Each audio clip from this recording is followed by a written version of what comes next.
데살로니가 전서 2장 19절에서 20절까지 말씀입니다. 제가 가진 성경은 신약 성경 328페이지에 있습니다. 데살로니가 전서 2장 19절에서 20절.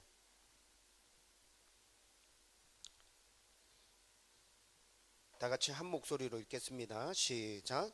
우리의 소망이나 기쁨이나 자랑의 면류관이 무엇이냐? 그가 강림하실 때 우리 주 예수 앞에 너희가 아니냐? 너희는 우리의 영광이요 기쁨이니라. 아멘. 올여름에 다음 교회에서 후원하고 있는 우리 선교사님들 계속 보내주셔서 함께 교제할 수 있는 시간 허락해 주신 것 저는 정말 감사하게 생각합니다. 여러분들 그냥 기도하실 때보다 얼굴 한번 뵙고 난 다음에 같이 교제 나누고 기도하시는 게 기도의 깊이의 차원이 다르잖아요. 그렇죠? 네, 그래서 제가 웬만하면 설교를 잘 못하지만 강단을 내어드리지 않으려고 합니다. 목사는 죽었다 깨어나도 자기 교회에서 설교하는 거 그게 목사의 본분이라 생각해서 그렇게 하려고 하는데 저는 선교사님들에 대해서는 얼마든지 제 강단을 내어드리려고 합니다. 함께 말씀 나누고 교제하고 그리고 우리가 진심으로 선교사님들을 위해서 지속적으로 기도할 수 있다면 서로 하나님 주시는 은혜 가운데 선교사님들의 사역과 다음 교회가 잘 자라갈 수 있을 거라 저는 그렇게 믿고 확신합니다. 오늘 정재윤 선교사님 설교해 주실 건데요. 가족들 다 함께 오셨거든요. 나중에 예배 마치고 함께 교제 나누시고 또 주시는 말씀으로 함께 은혜 받고 온 마음을 다해서 지속적으로 기도할 수 있었으면 좋겠습니다. 선교사님 나오시죠.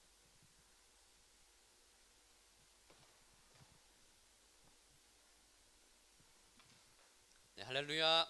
네, 내 자리 허락하신 또 하나님과 또 교회 앞에 또 목사님께 감사를 드립니다. 목사님과는 대학원 신학대학원부터 공부하면서 잘 알게 되었고요. 특별히 이제 교육에 대한 주일학교 교육에 대한 부분들 많이 배우고 도전받고 그렇게 이제 큰 형님으로 제가 모시는 그런 목사님 되십니다. 너무 이 자리를 허락하신 목사님께 감사를 드립니다.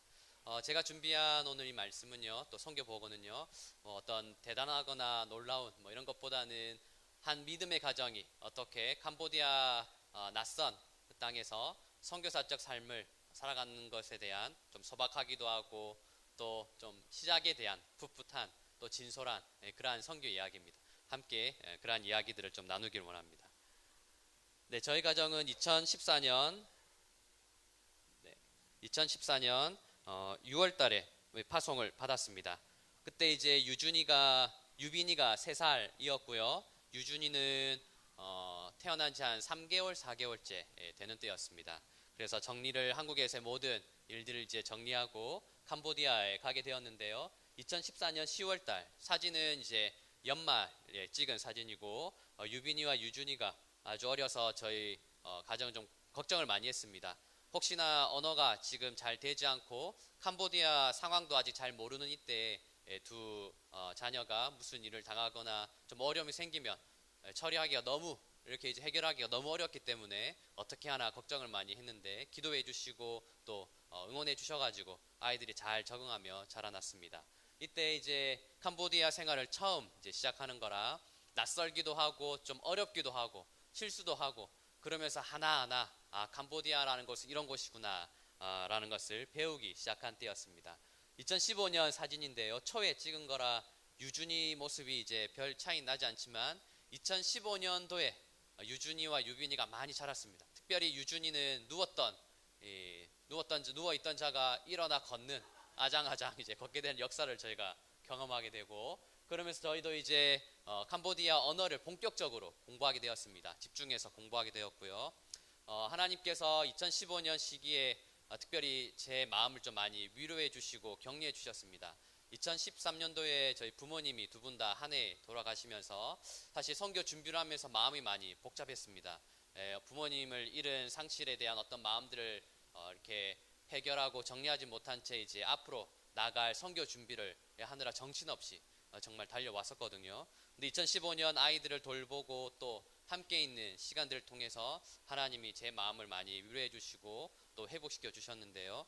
사실 부모님의 일들을 이제 기도하면서 제 마음의 아픔과 또 고통이 있었습니다. 부모님 죽음을 고스란히 마음에 품고 캄보디아에 왔었는데 캄보디아에서 기도를 할 때마다 결국 기도의 종착지는 부모님에 대한 기도였습니다. 그래서 제가 생각하기에 그때는 하나님의 뜻을 알면 하나님께서 왜 이런 일들을 행하셨고 이런 고통을 나에게 주셨는지 그 하나님의 마음을 이해하게 되면 제 마음이 다 해결될 것이라 이렇게 생각하고 계속 하나님의 뜻을 구하였습니다. 그러다가 어느 날 하나님께서 저에게 이런 마음을 주셨는데요. 그것보다 더 중요한 게 무엇이냐? 그것보다 더 앞서 믿음의 사람이 행할 더 우선적인 것이 무엇이냐? 그런 마음을 주셨어요. 그래서 제가 하나님의 뜻을 구하고 하나님의 행하신 모든 일들을 다 알려고 하는 것도 나의 교만이었구나. 이것보다 더 중요한 것은 내가 잘 모르지만 이것을 이해할 수 없지만 그러나 하나님께서 행하셨다는 그것 하나. 믿음의 사람이라면 먼저 받아들여야 할 것은 하나님께서 주권적으로 하나님의 선하신 계획에 따라 이 일을 행하셨다는 것. 이것을 제가 인정하고 고백을 하면서 제 마음을 이제 고통으로부터 조금 더 이렇게 한 발짝 뒤로 물러가서 좀 많은 것들을 보게 해주셨는데요. 하나님이 저에게 이러한 이제 고통이 있을 줄 알고 여러 가지 일들을 차근차근 하나님께서 저를 위해 이렇게 준비한 것들이 있었구나라는 것을 알게 되었습니다. 그것은 유빈이와 유준이였는데요. 유빈이가 먼저 태어나서 첫째 아이에 대한 기쁨을 알게 되었고요. 그리고 이제 부모님이 돌아가시고 저희 아버지가 마지막으로 돌아가시고 난 뒤에 이제 2014년 3월 달에 유준이가 태어났습니다. 그러면서 이 유빈이와 유준이의 모습을 하나님께서 제 마음에 이렇게 그려주게 하시면서 이 고통이란 것이 중심에 있고 제 인생 가운데 제 개인적 삶에 큰 아픔이 있었지만 그러나 제 마음이 제 영혼이 이렇게 무너지지 않도록 생명의 두 기둥을 두셔서 하나님이 나를 붙잡아 주셨구나. 처음에는 이 고통의 그 아픔만 늘 이렇게 가져가며 이렇게 하나님께 기도를 드렸었는데 이제 그 고통으로부터 살짝 뒤로 물러가서 이렇게 살펴보니 하나님께서 행하시는 일들이 저에게 보여지고 또 그것으로 인하여 하나님께서는 나를 이렇게 붙잡아 주셨구나라는 이제 고백을 하게 되었습니다. 제 개인적으로 2015년도에 이제 캄보디아 생활을 하면서 이런 마음을 정리하고 또 이제 사역할 수 있는 제 개인적인 그런 마음들을 하나님이 회복해 주셨습니다. 그리고 2015년 6년 이제 들어가면서 유빈이와 유준이가 많이 자라나게 됐고요. 저희도 이제 2년의 그 언어 과정을 마치고 이제 앞으로 어떤 사역을 해 나갈지 선임 선교사님 사역지를 방문도 하고 또 캄보디아 시골 마을 살펴보며 앞으로의 우리의 사역이 어떻게 펼쳐져야 할지 기도하며 준비하는 시간을 가지게 되었습니다. 그래서 이 시기 때 여러 곳들을 이렇게 유빈이, 유준이 가족들 데리고 돌아다녔는데요. 여기 유빈이 사진은 시골 마을 사역하는 선교사님 교회를 갔습니다. 많은 아이들이 여전히 많이 모이게 되고 또 외국 사람이 무엇을 조금만 준비하면 100명, 200명 여전히 이렇게 많이 오게 됩니다. 그래서 캄보디아는 여전히 복음의 기회의 땅이고 열려있는 그런 찬스의 그런 땅입니다. 유준이 사진은 시골 마을에서 선교센터를 하는 선교사님을 방문해서 갔었는데 미니 축구장을 마련했어요. 그래서 시골 마을에 있는 사람들이 너무 좋아서 어쨌든 이 축구를 하고 싶은 마음에 선교센터를 들리고 선교사님과 인사하고 그러면서 자연스럽게 선교에 접촉종이 되는 것을 발견했고요. 이 사진은 이제 축구장 그 벤치에 이제 유준이가 앉아 있는데 시골 마을 아이들이 사람인지 아마 외국 희끄무리한 아이를 처음 보는 것 같아요. 그래서 만져보고 살펴보고 관찰하는 중입니다. 그래서 유준이가 살짝 긴장하면서 이제 조금 더 아이들이 이렇게 공격적으로 나오면 저한테 이제 올 거고 어떻게 해야 하나 몰라 이렇게 긴장하며 있는 사진입니다. 그렇게 해서 저희 가정은 이제 2년 언어 과정을 마치면서 여기저기 살펴보게 되었습니다. 캄보디아 일반적인 상황은 대중교통은 이제 오토바이를 많이 타고 다닙니다. 이제 최근 들어서 차들이 많이 급증하게 되었고요. 그래서 오토바이를 이용한 수단들이 몇 가지 발달이 다 아시죠 이거? 뚝뚝이. 그래서 오토바이 뒤에 4명, 5명 탈 수 있도록 이렇게 이제 만들어 놓은 것을 뚝뚝이라고 합니다. 저희도 이제 초창기 때 캄보디아 생활하면서 이걸 타고 많이 돌아다녔고요. 대중교통 수단이 오토바이다 보니 저희도 가까운 지역을 다닐 때 제가 운전수가 되고 유빈이, 유준이 뒤에 타고 애들이 넘어지지 않도록 내 아내가 붙잡아주고 요것만 끝이 아니라 밑에 잘 보면 또 짐을 싣고 네, 아주 유용하게 이렇게 타고 다녔습니다. 그러다 보니 중고 오토바이를 구입하게 되었는데 뭐 문제가 생기기도 하고 또 고장이 날 수 있겠죠. 어떤 사람을 제일 잘 알아야 할까요? 예. 네, 맞습니다. 예, 정비 아저씨. 그래서 네, 캄보디아 현지 정비소를 알게 되었고요. 이 가정과 이제 교제하게 되었는데 어머니가 이 장남 신경을 많이 쓰더라고요. 그래서 이제 제가 갈 때마다 영어를 어떻게든 배우게 하려고 저를 이제 제가 도착하게 되면 큰 아들을 불러서 영어로 이제 대화하게 되고 저도 이 큰아들과 함께 이야기를 나누면서 캄보디아 뭐 국민학교, 초등학교 뭐 이런 것들 좀 알게 되고 그렇게 되었습니다. 그러다가 이제 2년간의 언어 과정이 마치면서 이제 캄보디아 말로 복음을 이제 준비해서 나도 한번 해봐야겠다 이렇게 이제 준비를 하게 되었습니다. 그래서 누구에게 제일 먼저 이 복음을 알릴까 이렇게 하다가 이 가정에 처음으로 알리게 되었고요. 저에게서 이제 또 중요한 그런 가정이 되었습니다. 그리고 이제 넷째를 출산했는데 아들이었습니다. 그래서 2년의 시간이 지나간 뒤에 유준이가 커서 유아 뭐 입던 옷이나 용품들이 이제 집에 있었거든요. 그래서 이걸 준비해서 이 가정에 전해 주었고요. 그래서 지금도 좋은 관계를 가지고 있습니다. 그래서 이 가정이 주님께 돌아오는 역사가 일어나길 원합니다. 캄보디아 종교 현황입니다. 캄보디아는 불교를 믿고 있습니다. 소승 불교인데요. 그 불심이 얼마나 대단한지 시골 마을 사원인데 시골 마을 집들은 좀 허름하고 나무로 짓고 이렇게 만들지만 그러나 사원만큼은 멋지고 웅장하게 짓습니다. 불교가 얼마나 강력하게 이들에게 영향력을 펼치고 있는지 알 수 있는 그런 부분이고요. 그러나 캄보디아 사람들을 잘 살펴보고 또 이들의 내면을 조금씩 알게 되면 또 다른 종교성이 있음을 발견하게 됩니다. 네, 그것은 고대 중국의 영향을 받아서 조상신들을 섬기고 도움이 되는 신이면 다 받아들이는 혼합주의적인 약간 샤머니즘적인 이런 신앙을 가지고 있습니다. 그래서 겉으로 보기에는 불교의 영향은 아래에 있는 것 같지만 그러나 안을 들여다보면 모든 신들을 받아들이는 그런 혼합주의의 그런 종교성을 가지고 있습니다. 만일 이러한 상태에서 캄보디아 사람에게 복음을 전하게 되면 예수님은 어떤 존재가 되는 것일까요? 좋은 신들 중에 하나. 그래서 이제 이들에게 복음을 전하고 난 뒤에 당신은 예수님을 믿습니까? 라고 물었을 때 이들은 아주 네, 저는 예수님을 믿습니다. 라고 고백할 것입니다. 그러나 이들이 믿는 예수님은 나를 도와주고 나에게 복을 주는 좋은 신들 중에 하나. 이렇게 될 수가 있겠죠. 그래서 이들을 교육시키고 훈련시키고 또 올바른 복음을 더 전해야 됩니다. 그래서 예수 그리스도의 유일함, 우리가 구원을 받는 유일한 방법은 오직 예수 그리스도밖에 없다. 이것을 알리는 게 중요하고요. 또 그 구원은 내가 노력하고 내가 착한 일을 하고 많은 좋은 일들에서 받는 그런 구원이 아니라 전적인 하나님의 은혜로 예수님을 믿음으로만 우리가 이제 받아들일 때 얻는 구원임을 강조하는 것이 참 중요합니다. 그래서 선교학적으로 이야기할 때 복음이 현지인에게 전해지게 될 때 세 가지 단계를 거치는데요. 행동 양식과 가치 체계까지 이르게 되면 예수님은 그저 좋은 신들 중에 하나가 되어집니다. 그러나 이들의 세계관, 믿음의 본질, 믿음의 형태, 그런 마음의 중심이 바뀌어질 때 우상들을 버리고 하나님만을 섬기는 역사가 일어나는 것입니다. 이제 시골 마을로 이제 떠나도록 하겠습니다. 트나우시라는 나무인데요. 이 나무를 가지고 코코넛 열매처럼 주스를 마시기도 하고 또 천연 설탕을 만들기도 합니다. 캄보디아 전역에 이렇게 있는 캄보디아 대표적인 나무이고요. 이건 시골 마을에 있는 집입니다. 거의 2단으로 이렇게 되어 있는데 날씨가 너무 덥다 보니 밑에는 지상과 이제 맞닿은 부분은 그늘로 이용해서 낮에는 작업도 하고 쉬기도 하고 여러 가지 물건들을 놔두기로 하고요. 2층에는 집처럼 사용하는 공간입니다. 네, 그리고 이제 부엌인데요. 따로 부엌이라는 방은 없고 집 바로 옆에 공터에 이렇게 놔둡니다.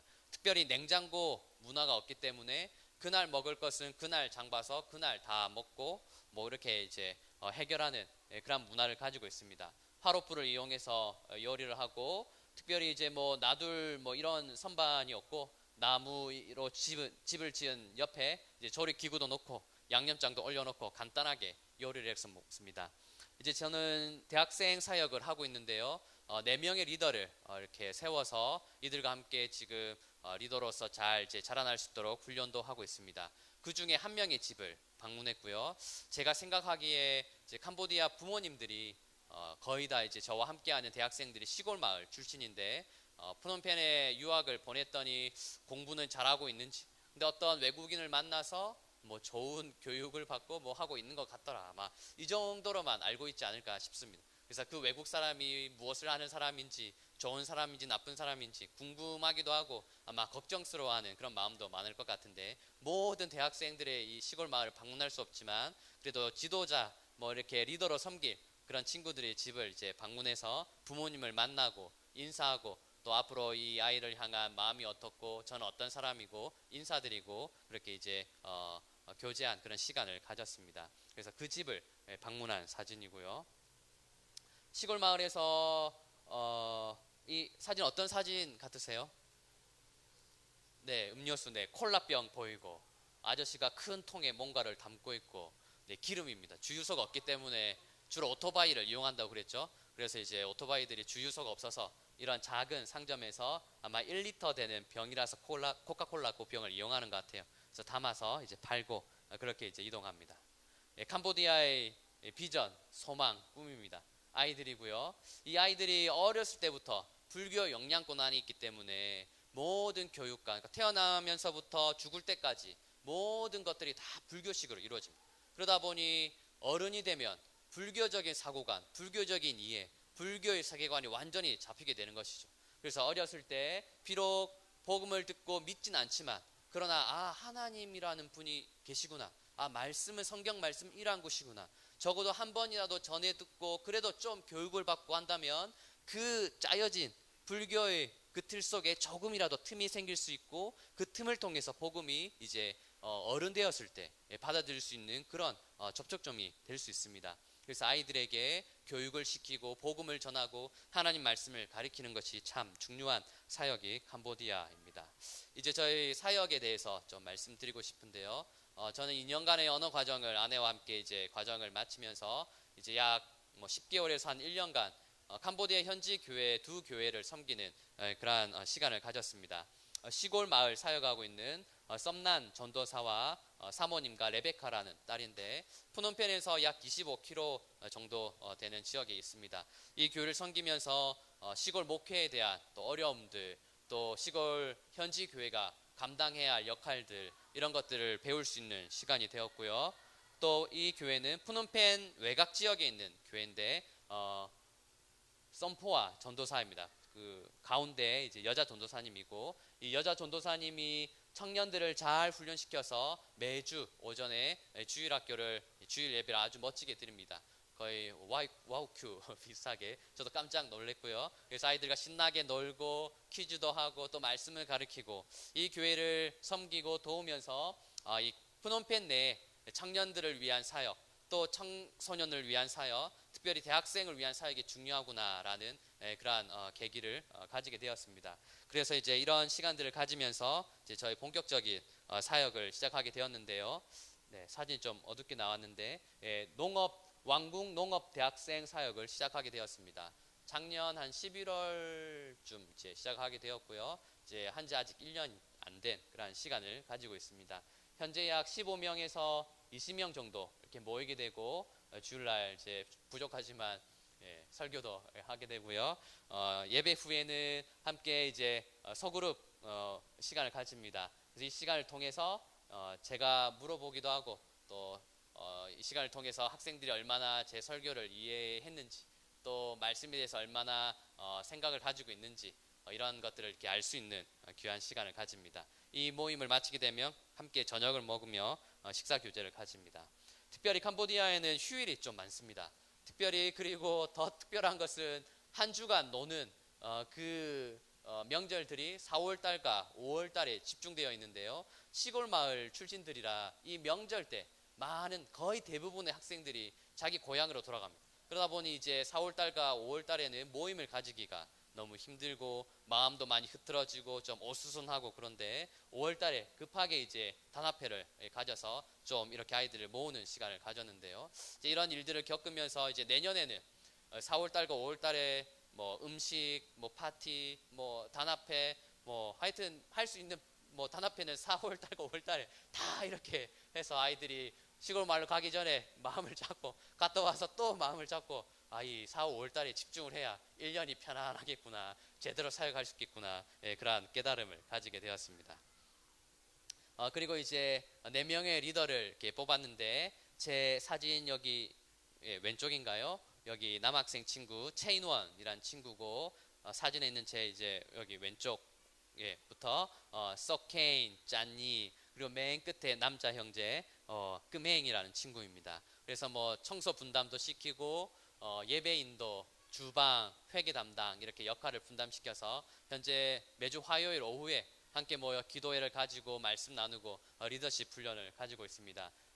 뭐 어쨌든 1세대 이제 리더들이라 이들이 잘 자라고 또 준비되어서 다음 리더십들이 올라왔을 때도 이들을 보고 또 보고 배우며 좋은 본이 될 수 있도록, 그래서 저희 공동체 가운데 이제 리더십들이 그렇게 해서 이제 전수될 수 있도록 계속적인 기도를 부탁드립니다. 그리고 이제 아주 부족하지만 주일학교도 시작하게 되었습니다. 2명의, 그러니까 남매인데요, 2명의 학생이고요. 왓더이, 누나가 왓더이고 동생이 반야뜻입니다. 주일학교 이름은 수산 썬데이 스쿨 이렇게 해서 현재 뭐 1대1 맞춤 형식 주일학교를 가지고 있고요. 얼마나 잘 배우고 있는지. 사실 이 주일학교를 시작하는 계기가 있는데요. 저는 필리핀에서 선교 도전을 받고 선교 헌신을 하게 되었습니다. 그때 한 3년간 필리핀에 있었는데 그때 만났던 대학생들, 제가 지금 선교사가 된 것처럼 어떤 사람은 영어 교사가 되었고 또 사역자가 되었고 한국 선교사님 통해서 이제 그렇게 자라나게 되는데, 연결이 되어서 제가 있는 지역으로 그 필리핀 사람들이, 필리핀 단기 선교팀이 제가 있는 곳으로 사역을 오게 되었습니다. 그 중에 이제 한 자매가 있었는데 수산이라는 영어 선생님이고요. 그래서 이곳에 와서 이 아이들을 만나 영어 성경 캠프를 열려고 했습니다. 그런데 원래 필리핀에서 가지고 있는 질병으로 인해서 캄보디아에 도착하자마자 그 다음날 병원에 가게 되고 응급 처치를 하게 되고 그렇게 했지만 숨을 이제 거두게 되었습니다. 그래서 아이들도 만나지도 못하고 아무 일도 못한 채 모든 이제 일들은 필리핀에 옮겨져서 장례를 이렇게 밟게 되었는데요. 이런 일들을 겪으면서 수산 선생님이 하지 못한 일들, 또 하나님께서 하시고자 하는 일들이 뭘까 기도하는 가운데 몇 명의 아이들이 오든 상관없이 일단 그 선생님 하지 못한 일들을 시작해야겠다 이렇게 해서 이제 주일학교를 열게 되었습니다. 다행히 함께하는 대학생들 중에 이제 교사로 섬기겠다는 헌신자들이 이제 나와서 교사로 이제 하고 이제 이렇게 시작을 하게 되었고요. 그래서 이름을 수산 썬데이 스쿨이라고 열게 되었습니다. 이 주일학교를 통해서 이 마을에 있는 또 아이들이 복음을 전하고 또 하나님의 역사가 귀하게 일어나는 그런 일들이 일어나길 소원합니다. 네. 이렇게 해서 이제 말씀드리고 싶은 선교 이야기를 마쳤고요. 이제 함께 하나님의 말씀을 나누길 원합니다. 데살로니가 전서 2장 19절에서 20절의 말씀 제가 한 번 더 읽도록 하겠습니다. 우리의 소망이나 기쁨이나 자랑의 면류관이 무엇이냐? 그가 강림하실 때 우리 주 예수 앞에 너희가 아니냐? 너희는 우리의 영광이요 기쁨이니라. 아멘. 너희는 우리의 영광이요 기쁨이니라. 데살로니가 교회는 사도 바울이 2차 선교 여행 때 개척하고 세운 교회였습니다. 1차 선교 여행은 아시아 지역으로 해서 사도 바울이 선교 여행을 떠났고요. 2차를 이제 맞이하면서 계속해서 아시아 지역으로 가려고 하다가 성령 하나님께서 그 길들을 막으시고 이제 유럽에 대한 그런 비전들을 보여주십니다. 마게도냐 환상을 품게 되며 와서 도우라 그런 꿈을 꾸고 또 빌립보 지역을 통해서 데살로니가 지역으로 오게 되는데 이때 복음의 역사가 크게 일어납니다. 사도 바울이 회당에 들어가 말씀을 전하는데 많은 사람들이 복음을 듣고 이제 예수 그리스도를 믿게 되는 것이죠. 그런데 이렇게 좋은 역사만 일어났을까요? 이것을 보고 시기하고 질투해서 폭동을 일으킨 무리가 있는데 바로 동족인 유대인들이었습니다. 주민들을 선동하여 이제 사도 바울과 신라를 잡으려고 했으나 실패하자 이제 그들을 이제 맞이하고 대접한 야손과 그 형제들을 핍박하고 관가에 이제 보고하게 되는 것이죠. 그 내용이 사도행전 17장에 나와 있습니다. 제가 읽도록 하겠습니다. 그러나 유대인들은 시기하여 저자의 어떤 불량한 사람들을 데리고 때를 지어 성을 소동하게 하여 야손의 집에 침입하여 그들을 백성에게 끌어내려고 찾았으나 발견하지 못함에 야손과 몇 형제들을 끌고 읍장들 앞에 가서 소리질러 이르되 천하를 어지럽게 하던 이 사람들이 여기에 이르매 바울을 얘기합니다. 야손이 그들을 맞아들였도다. 이 사람들이 다 가이사의 명을 거역하여 말하되 다른 임금 곧 예수라는 이가 있다 하더이다 하니 데살로니가에 복음을 전하니 많은 역사가 일어났고 그러나 그 역사가 일어난 만큼 유대인들은 이것을 시기하여 이 폭동을 일으켜 이 역사를 끊고자 하였습니다. 그래서 사도 바울은 어쩔 수 없이 급하게 데살로니가를 도망치듯 나오게 되었는데 많은 걱정과 또 한 달이 지나지 못한 그런 짧은 기간 동안 교회를 개척하고 복음을 전하고 이제 말씀을 가르치려고 했던 그 시점이라 사도 바울은 아마 이 데살로니가 교인들을 놔두고 떠나가면서 많은 걱정과 어려움이 생겼을 것입니다. 그러나 그는 놀라운 사건을 발견하게 됩니다. 그것은 그렇게 많은 시간은 아니지만 그러나 짧은 시간이지만 복음을 듣고 믿음을 계속해서 간직해 나가는 데살로니가 교인의 모습을 보게 된 것입니다. 그 말씀이 이렇게 나와 있습니다. 데살로니가 전서 1장 7절에요. 그러므로 너희가 마게도냐와 아가야에 있는 모든 믿는 자의 본이 되었느니라. 6절 또 너희는 많은 환난 가운데서 성령의 기쁨으로 말씀을 받아 우리와 주를 본받은 자 되었으니. 사도 바울은 걱정을 했습니다. 그러나 그 걱정이 정말 아무런 의미가 없을 정도로 데살로니가 교인은 핍박과 환난을 경험하고 있고 계속적으로 당하고 있으나 그러나 끝까지 하나님을 믿는 믿음을 보게 된 것입니다. 그러면서 사도 바울은 고백합니다. 19절의 말씀 우리의 소망이나 기쁨이나 자랑의 면류관이 무엇이냐 나의 기쁨이 되는 것은 무엇이냐 내가 자랑하는 것은 무엇이냐 나의 비전은 무엇이냐 그것은 바로 그가 강림하실 때 우리 주 예수 앞에 너희가 아니냐. 핍박과 환난이 있지만 짧은 시간이지만 믿음을 받고 그 믿음을 간직해 나가는 주님 앞에 선 너의 모습이 참으로 귀하고 아름답고 이것이 나의 기쁨이요 나의 자랑이요 나의 영광이요 나의 비전이다. 20절의 말씀 그래서 너희는 우리의 영광이요 기쁨이라 라고 말하는 것입니다. 사도 바울의 그 마음은 걱정이 있었고 또 이들이 어떻게 믿음을 잘 지켜나갈 수 있을까 그런 어려운 마음을 가지고 있었습니다. 그러나 하나님께서 그들을 지키시고 보호하시고 하나님의 임재가 그곳에 가득한 것을 보게 되며 그는 고백합니다. 이것이 바로 나의 기쁨이요 자랑이다. 어려운 일들을 겪으며 그러나 그 믿음을 지켜내는 너희들의 모습을 보는 것이 나의 비전이고 나의 기쁨이고 나의 자랑이고 나의 영광이다 라고 말하는 것입니다. 그런데 어떻게 해서 사도 바울은 이러한 고백을 할 수 있었을까요?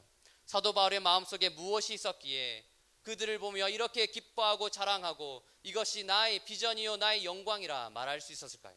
사도 바울의 마음속에는 무엇이 있던 것이었을까요? 사도행전 2장 8절에 또 이렇게 말하고 있습니다. 우리가 이와 같이 너희를 사모하여 하나님의 복음뿐 아니라 우리의 목숨까지도 너에게 주기를 기뻐함은 너희가 우리의 사랑하는 자 됨이라. 참된 사랑이 참된 비전을 낳는 것입니다. 사도 바울의 비전은 무엇입니까? 예수님께서 강림하실 때 믿음을 지켜내고 주님 앞에 선 그들의 모습을 보는 것. 비록 짧은 시간 복음을 듣고 믿음을 받게 되었지만 그럼에도 불구하고 시간과 전혀 상관없이 하나님의 역사하심으로 말미암아 핍박과 어려움과 손해와 그 모든 어려움 가운데서도 주님 앞에 선 모습을 보게 될 때 그들이 얼마나 귀한지 그들이 얼마나 사랑스러운지 그들이 얼마나 자랑스러운지 그들을 기뻐하고 자랑하고 그것을 가장 큰 기쁨으로 여기는 것입니다. 이것이 참된 비전입니다. 참된 비전은 참된 사랑으로 나타납니다. 우리가 진실되게 사랑할 때 우리가 참되게 사랑할 때 그들을 향한 하나님의 비전을 보게 된 것입니다. 그 비전은 무엇입니까? 믿음을 지켜내는 것. 핍박과 환난 가운데서도 하나님 말씀을 붙잡고 이겨내는 것. 세상과 타협하지 아니하고 때로는 미련해 보이고 때로는 부족해 보이고 때로는 어리석게 보이나 그러나 그 말씀을 지키기 위해 하나님 앞에 엎드려 있는 그 성도를 보는 것, 그 교인을 보는 것, 그러한 나 자신이 되는 것, 그것이 바로 하나님의 비전인 것입니다. 그 비전이 이루어지는 것을 사도 바울은 보았습니다. 그 상황은 도망쳐 나가는 상황, 데살로니가 교인들도 환난과 핍박을 당하는 상황이었지만 그러나 그 상황에 그 고난 가운데 하나님의 비전이 이루어짐을 그는 보게 된 것입니다. 그 성도들이 믿음을 지켜내는 그 일들이 이루어진 것을 보며 그는 자랑스러워하는 것입니다. 너희는 우리의 영광이요 기쁨이니라. 사실 이 설교는 저를 위한 설교입니다. 캄보디아 사역을 이렇게 하면서 늘 가지는 어려움은, 또 부족함은, 아직도 이들을 잘 이해하지 못하고 언어의 부족, 또 어떤 캄보디아의 문화와 한국 문화의 차이, 여러 가지 장애들로 인하여 아직도 내가 이 함께하는 사역 대상들의, 그 학생들의 마음을 아직도 잘 모르고 있구나, 아직도 사랑하는 마음이 부족하구나 라는 것들을 많이 느낍니다.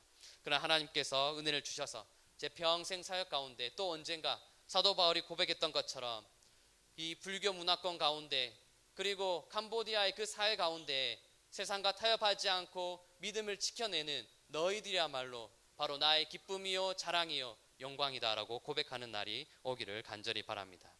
너희는 우리의 영광이요 기쁨이니라. 이것은 또한 하나님의 마음입니다. 믿음을 지켜내는 그런 성도들을 향한 하나님의 고백인 것입니다. 자기 자리를 지켜내고 세상과 타협하지 아니하고 그렇게 하나님께 엎드려 하나님의 뜻만을 구하는 그런 모든 성도들을 하나님은 가장 귀하게 여기십니다. 하나님은 그들을 기뻐하십니다. 하나님은 그들을 가장 영광스럽게, 가장 존귀하게 여기는 것입니다. 우리가 감당해야 할 사역은 무엇입니까? 믿음을 지켜내는 사역입니다. 캄보디아에서 한국의 상황들을 뉴스를 통해 또 인터넷을 통해 보게 됩니다. 참 많이 어렵고 힘들고 또 전혀 상상하지 못한 일들이 한국 땅에서 일어나는 것을 보게 됩니다. 그 가운데 우리가 해야 될 일은 무엇일까요? 어떻게 해야지 하나님의 기쁨과 자랑이 되는 것일까요? 환난과 핍박 가운데 우리는 어떻게 생활을 해야 하는 것일까요? 바로 믿음을 지켜내는 것입니다. 이것은 때로는 어리석게 보이고 또 부족해 보이고 연약해 보일 것입니다. 그러나 하나님은 이를 가장 귀하게 여기십니다. 가장 존귀하게 여기십니다. 기쁨이요 영광이요 나의 자랑이라 하나님은 이렇게 칭하시는 것입니다. 너희는 우리의 영광이요 기쁨이니라. 이 말씀이 하나님께서 여러분에게 향하시는, 또 저에게 향하는 하나님의 마음과 고백이 되길 주님의 이름으로 축원합니다. 아멘. 기도하도록 하겠습니다. 하나님 아버지 감사합니다. 우리를 구원하여 주시고 믿음의 사람으로 세워주심에 감사합니다. 우리 또한 하나님께서 허락하신 믿음을 붙잡고 이 세상 가운데 이겨내길 원합니다. 세상의 방법이 아니라, 나의 경험이 아니라 하나님의 말씀으로, 주님께서 주신 믿음으로 이겨낼 수 있도록 도와주시옵소서. 이것을 통하여 하나님께서 우리를 기뻐하시고 자랑스러워하시고 참으로 영광스럽게 여기는, 우리를 귀하게 여기시는 하나님의 마음과 고백을 받을 수 있도록 주여 인도하여 주시옵소서. 예수님 이름으로 기도드립니다. 아멘.